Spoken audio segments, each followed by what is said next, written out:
From Hollywood, it's time now for Johnny Dollar. Hillary Fuchs, Johnny. How's your time these days? Time to live, time to die, you know. What's up?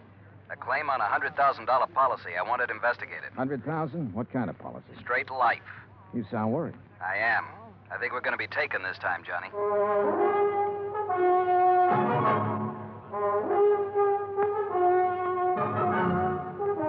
Bob Bailey in the exciting adventures of the man with the action-packed expense account. America's fabulous freelance insurance investigator. Yours truly, Johnny Dollar.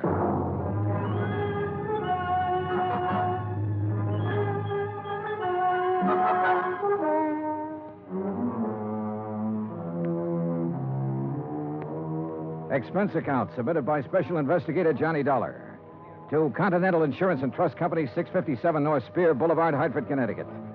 The following is an account of expenses incurred during my investigation of the DeSalle matter. I'd heard of Dave DeSalle. I guess everybody in this country's heard of him at one time or another. DeSalle Television, DeSalle Radio, DeSalle Electronics, DeSalle Appliances, racetracks, theaters, DeSalle this and that. But up until the time I talked to Hillary Fuchs about the case, I had never put a man behind the name. Expense account item 1, $2, 2 drinks for Hillary Fuchs and myself. We had them in his office out of my bottle over his desk. Just plain worn out with it. Stuck. Ooh, have some water. Oh. But I'll tell you this. I'm not going to make a present of $100,000 of stockholders' money to anybody. I wouldn't do that either. Drink your drink. Here's to war. Salute. Now, while that's settling, maybe you'll settle down and tell me what it's all about. Dave DeSalle. Know him? I've heard the name, yeah. Well, he's dead. Drowned 4 days ago out on the coast. So? Did you ever see our K policy series? I've heard of it. Well, the premium's about triple a normal life policy. It's designed only for people with big money. Sure. But it's got a feature that makes those people with money look at it a long time. Uh-huh. This clause isn't anything more or less than the old accident clause paying double indemnity. Broken down, we aren't taking much of a chance. The incident statistics are with us. All right, I'll look it up if I need it. Okay. 3 months ago, we insured Dave DeSalle on one of those K policies. 4 days ago, he fell off the back of a yacht and drowned, and we're hooked for $100,000. Well, accidents happen. You betcha, all the time. But I'm not sure it was an accident. At least there's not enough proof in this coroner's report to convince me. You say it happened 4 days ago? Yes? Has a claim been filed yet? Yes, and the beneficiary is the deceased's widow. Inquest? Inquest, burial, everything. Was there an autopsy? No, there was not. Investigation? Yes, it was handled by the local police in San Ladillo. San what? Oh. San Ladillo, a little place about 30 miles south of Los Angeles. 4 days ago. Why didn't you put someone on it then? I did. Bert Kenyon. Here's his last report. No evidence available to dispute coroner's verdict of accidental drowning. Recommend claim be honored. Kenyon. Sounds like cold turkey to me. It may sound that way to you, but I still don't like it. I want it warmed up. Now, look, Bert Kenyon knows his way around. And he can miss like anyone else. I want you to go out there and work with him. Cover it all again. Get at DeSalle's widow. She stands to gain most by his death. Maybe the two of you can come up with something. Well, what do you do about the claim? Deny liability on the grounds that the accident is not proven. Hillary, you will be sued. I'll take that chance. Fuchs was an old chance taker who had been raised in the insurance business. The kind of man who gave a claim every kind of test, and if it still passed, he sat down and smelled the paper it was written on. And if he didn't like that, he'd take his chance. Expense account item 2, $138, plane fare to Los Angeles. Item 3, $3, a telegram to Bert Kenyon advising him of my arrival, which turned out to be at 1 o'clock in the morning, 10 minutes ahead of a fog that blanked out the whole area at the airport. Johnny Dollar. What? Oh, hey, Bert. How are you? Johnny, good to see you. Glad to see you. Come on, I got a card. Well, have you got a cigarette? I ran out 2 hours ago. Sure, man. Here you go. Good to see you. Good to see you, boy. The last time I saw Bert Kenyon was July, a year ago, in Dayton, Ohio. He was there working on an arson claim for the National Underwriters. Before that, I'd run into him in Denver, Portland, and Chicago. And we'd worked together for 2 weeks in New Orleans on the San Antonio case. He sent me a Christmas card every year. I sent him one. We were as close and as far apart as two friends can be. When I saw him this time, he looked tired and thinner. And he lit one cigarette after the other. You'll like San Ladillo, Johnny. Yeah? How's the hotel? Oh, old Spanish job. Big rooms, fireplaces, smells kind of damp all the time. You get used to it. Are you tired? Yeah. Well, tell me about the claim, Bert. Nothing to tell. Routine so far. Oh, Fuchs was pretty worried about it. He doesn't like the coroner's report. Ah, you know, Fuchs, worry. That's what he gets paid for. Oh, that's what we get paid for, too. Okay. On the face of it, I'd question the claim right away. Just on the 3 months period alone, I'd question it. You still think it was an accident? I think we should pay up and shut up. I'd like to have met this DeSalle guy, Johnny. Stocks and bonds and pretty blondes. He sure had 'em all. Wait till you meet Mrs. DeSalle. Wait till you see the layup. Boy. And Fuchs worrying about a $100,000 claim. Do you know how much DeSalle's widow is worth? $8 million. $100,000 means about that much to her. Not that much. Peanuts. You want to hear something funny? Real funny? Go on. DeSalle bought that policy one day at the racetrack at Del Mar. Yeah, because an insurance broker gave him a tip on a horse. Yeah. I can just see Fuchs worrying about his $100,000 and finding out about that part. How did you find out about it? Mrs. DeSalle, she told me the story. What about her? Now, what about her? She's the beneficiary. Well, I told you, $100,000 doesn't mean a thing to her. Why would she kill him for $100,000? Why not? Fuchs sent you out here to take over because he thinks I lost up, didn't he, Johnny? He sent me out to see if I could give you a hand. He wants us to cover the whole thing again. Wouldn't kid an old pal, would you? I'd never try, Bert. I bet you wouldn't. I just bet you wouldn't. In another 10 minutes, we were in San Ladillo, a sprawling little town built around a natural harbor. The houses looked expensive, the boats even more expensive. Kenyon pointed out one house on a hill, a 3-story affair with an acre or so of lawns around it. He explained it was the DeSalle home. I checked into the San Ladillo Hotel and got a good night's sleep.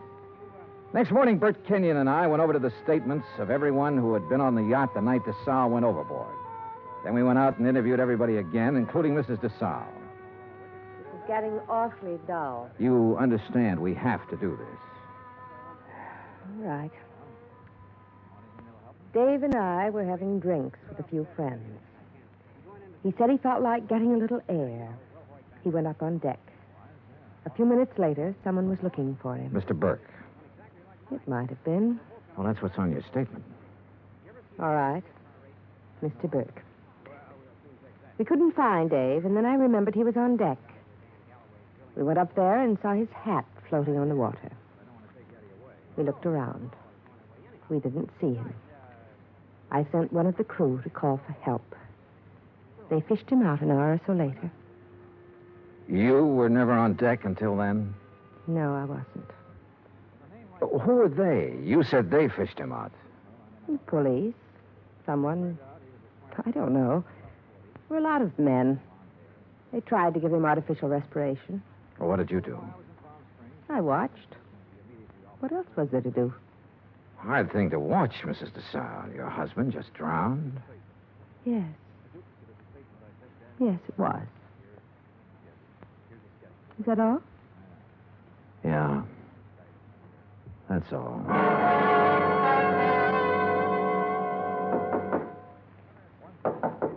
Come in. Hi. Oh, what's all this? Thought you'd be in bed. Just going over the reports again. Well, what do you think? Oh, I don't know. I'm trying to make up my mind, Bert. About Mrs. DeSalle. The way she looks, the way she acts. I told you she was something. Yeah, sure. 50 men would sell their souls to be tied up with her one way or another. She had help, Bert. What? She had to have help to kill him. A dozen people swear she was below drinking martinis with him, so someone was up on deck waiting for DeSalle.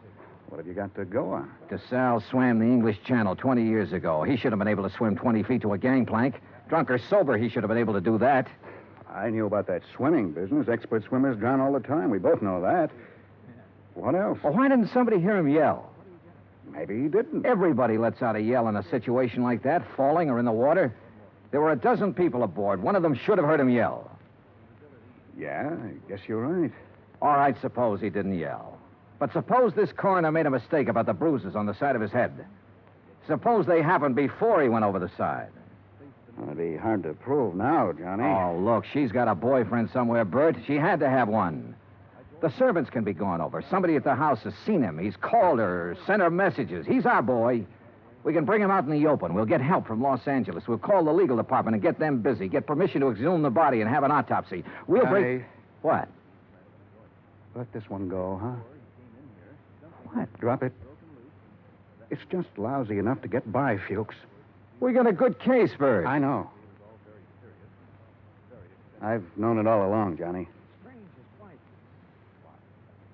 A sellout? Mrs. DeSalle offered me the whole 100,000. The whole 100,000, Johnny, to let it get by. Who helped you do it? I don't know. I wasn't interested anymore when she came up with the offer. Look, what does DeSalle mean to you and me? Nothing. He had a whole life, the best it could give him. We can't bring him back. I'll split the 100,000 with you, Johnny. We'd have a little chance for some things, too. Johnny? Bert. No deal? No deal. You're a good dick, Johnny. Stand up. Oh, put that thing away. I've been looking a long time for a mark like this. Now you've lost it up, and I have to beat it. Turn around. Bert. So long, Johnny.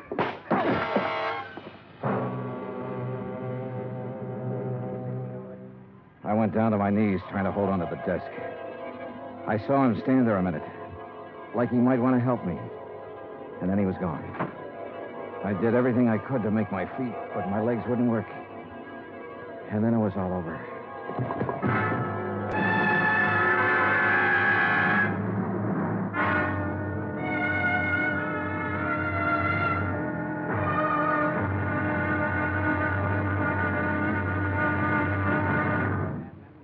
Act two of yours truly, Johnny Dollar, in just a moment. Democracy. What does it mean? The word itself is of Greek origin. Demos meaning the people, and kratos meaning authority. Thus, in a democracy, the people have the authority to rule themselves.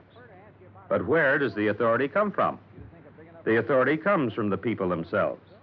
They put it in their Constitution, and the Constitution can't be changed by anyone except the people. That puts the supreme power of the government of a democratic country right in the hands of the people, and the people elect their representatives to run the government. In that manner, democracy gives everyone equal representation in the government. Democracy provides mankind with its greatest legacy of freedom. Now, Act two of yours truly, Johnny Dollar, and the DeSalle matter.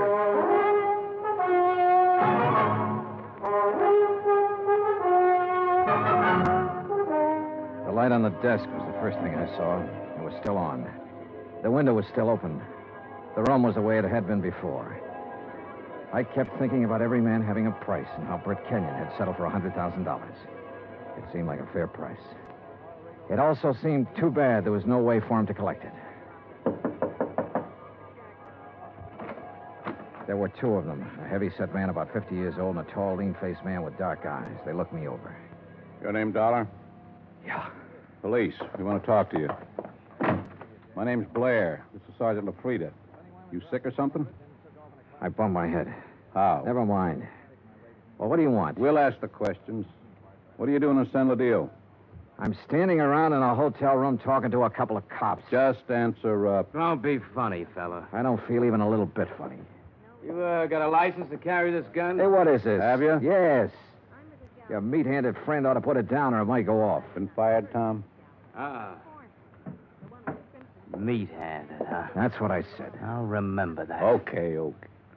Tell us about it. Tell us what you're doing here. And don't waste a lot of time doing it. I'm an insurance investigator. Tell this goon to back away and undouble his fist or I'll break a chair over his head. Are you going to try to be tough, baby? I'm going to try to find out what this is all about. You want me to pop him open to see if he's as tough as he sounds? Behave yourself, Tom. Let's see something that says you're an insurance dick. Top of the dresser. Bring it over, Tom. Sure.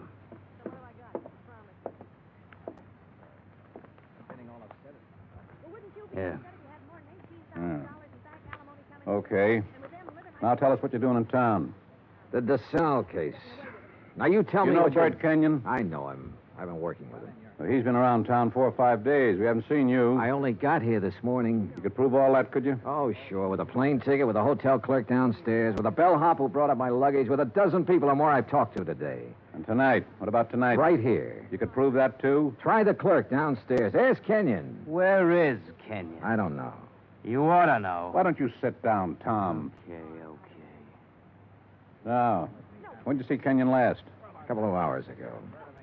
Now, tell us what you talked about, and don't forget anything. We talked about the DeSalle case. Kenyon have something new on it? No. Don't hold out on me, boy. This is police business.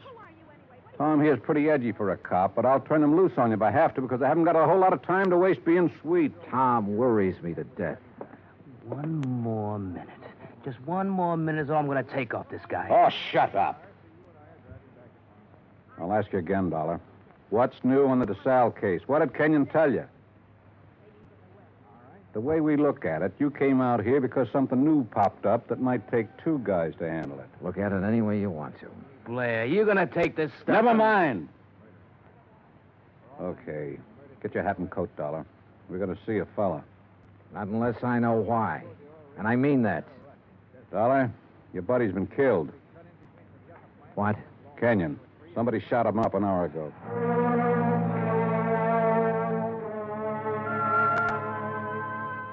I put on my clothes and we went downstairs and climbed into a battered-looking police car. Tom LaFrida drove. I sat with Blair in the back seat. No one said anything. A half a mile out of San Ladillo, we turned onto the main highway and drove to a spot about 2 miles away, all-night filling station. There were a couple of highway patrol cars there, an ambulance, and men in dark suits who looked the way policemen always look. Wait here. Keep an eye on him, Tom. Sure. Be just a minute. He's a soft old gink. I suppose you're hard. I know how to handle pinballs like you. Before we're through, you and me, we'll have it out. Okay, Dollar. Get out. Yeah, sure. Tom, put the spotlight on him. Okay. Good. Now, Posey. Posey, take a good look at this man. You ever seen him before? No? Look good. Take your time, boy. No, man I saw was shorter by this much. He wasn't as husky. Okay. You go in back of your place there and get some sleep, boy. That all? There'll be more by morning. Go along now. Sure. Night. What was all that? Tom, get out. You stick Sure. around here with Dick and Wally. Okay. You're the boss. You get in the front, Dollar.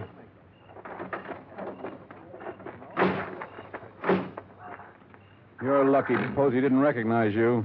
I suppose I am. Why? An hour ago, Posey's pumping gas. He hears 3 or 4 shots off in the dark. Then a car starts up and gets out of there real fast. Then Posey sees your pal Kenyon stagger out across the highway, full of lead. Kenyon drops dead right in front of the station. That's him they're mopping up now. We had half an idea you might have been the man beaten in the car. That's a dumb idea. Yeah, he was shot close up, like it was somebody we were just standing talking to, an old friend. You're an old friend of his. Blair, you got it all wrong. Huh? We haven't been friends for 3 hours. His full name was George Blair. He'd been on the Los Angeles force 12 years. Then they retired him at half pay when a holdup man shot off part of his right foot. He'd taken the San Ladillo job because it was the only police force he could find that would take a man who limped more than a little.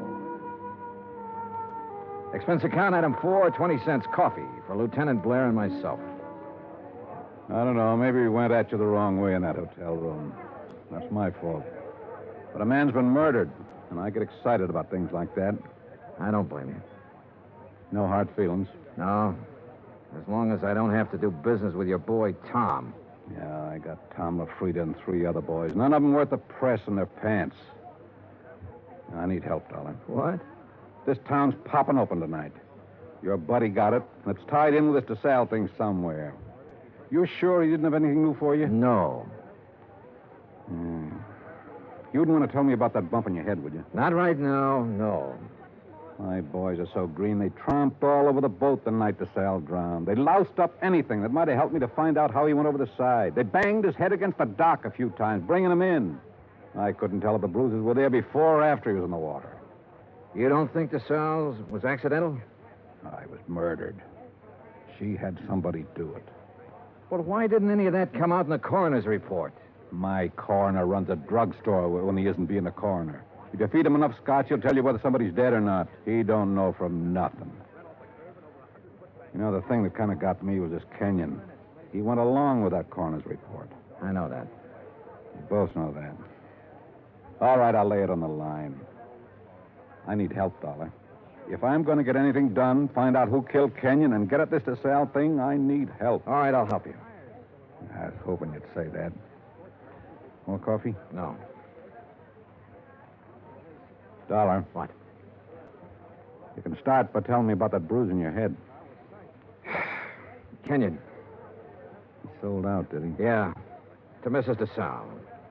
He covered up for her in the reports he sent in. A man back in Hartford got suspicious and sent me out to make a recheck. Yeah, I guess something like that. No dummies, those claims men. Look, who'd he say was in on it? He didn't say. I don't think he really knew.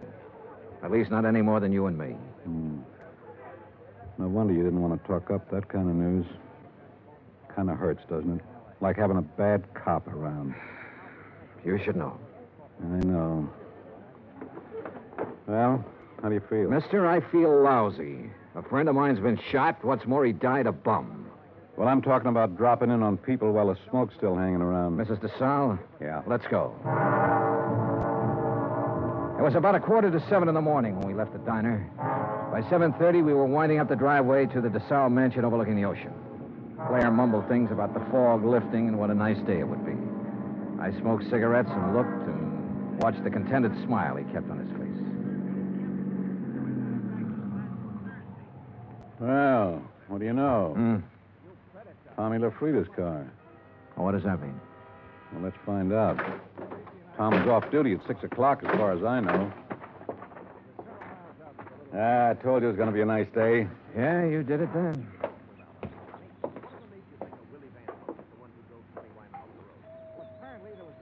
Nice place. The only thing nicer is Buckingham Palace. Mrs. DeSalle picks up all these little knickknacks when they probate that will. The boat down there, everything. Nice. Yes? Mrs. DeSalle, please. At this hour of the morning. She's still asleep. Yeah, we kind of guessed she might be in bed. You tell her the police are here and want to talk to her. Police? Now, you got it. Yes, sir. Just a moment. That's you, Blair? Hello, Tom. I'm waiting to see her, too. Thought she might have a little something to say that'd help in that Kenyon killing and be willing... You remember Mr. Dollar? Mister? That's what I said, Tom. What is this? He's giving me a hand. You trust him. Better than I do you. What kind of a crack is that? No crack. Just that you're always talking when you ought to be listening. Besides that, you've been drinking again. Come on, get your hat and get out of here. No, I just gave you an order. Beat it. Okay. He'd like to kill somebody, that bird. I'm not so sure he didn't. You got a gun in that coat? No. Take mine. What? I don't like him being here. It just came to me. He was the first one down at the dock the night DeSalle got it. The first one. Her boyfriend? Could be. I can't awaken Mrs. DeSalle. You'll have to come later. Well, we'll handle that part. Which room is hers? But you can't come in here Which like this. room? Top of the stairs, the first door. Oh, you run along and buy yourself a cup of coffee. Come on, Dollar. You can't go up there at this hour of the morning and break in on her. Mrs. DeSalle. No. Hey, get the light switch. Yeah. Come near me, please. Don't come near me, please. Please. Oh, please, I won't tell. I won't tell anyone. Mrs. DeSalle, I just... Beaten up. Good Lord. Please. Oh, please don't. Look, Mrs. DeSalle, we aren't going to hurt you. Tell us who did this to you. Tell us why. Tom LaFrida? Was it Tom? Tom helped you get rid of your husband, is that right? We know that's right. Now, what about Kenyon? Tom killed him. LaFrida killed him. Why? He wanted money to get away. Tom said it'd be easier to kill him off than let him go. Tom did this.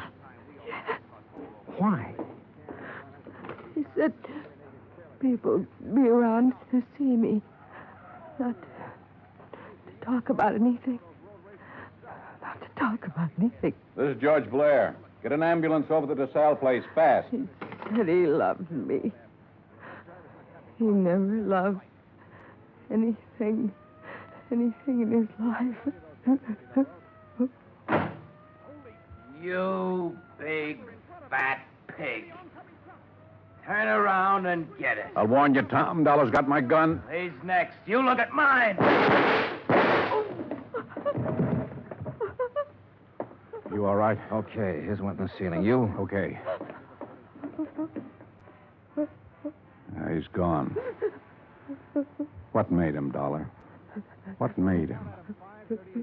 All these knickknacks. And her.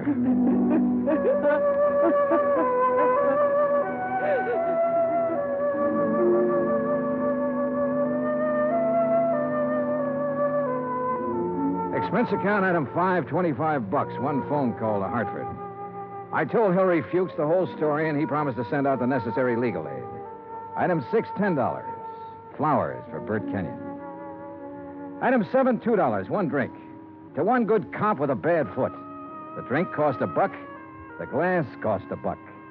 The drink for the good. The smashed glass for the bad. Oh, yeah, it was hammy, but it made me feel...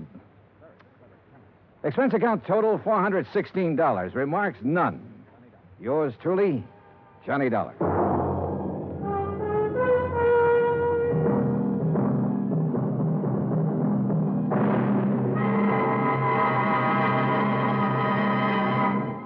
Now, here is our star to tell you about next week's story. Next week, one of the sweetest old characters I ever met. And with him, one of the cleverest killers. Join us, won't you? Yours truly, Johnny Dollar.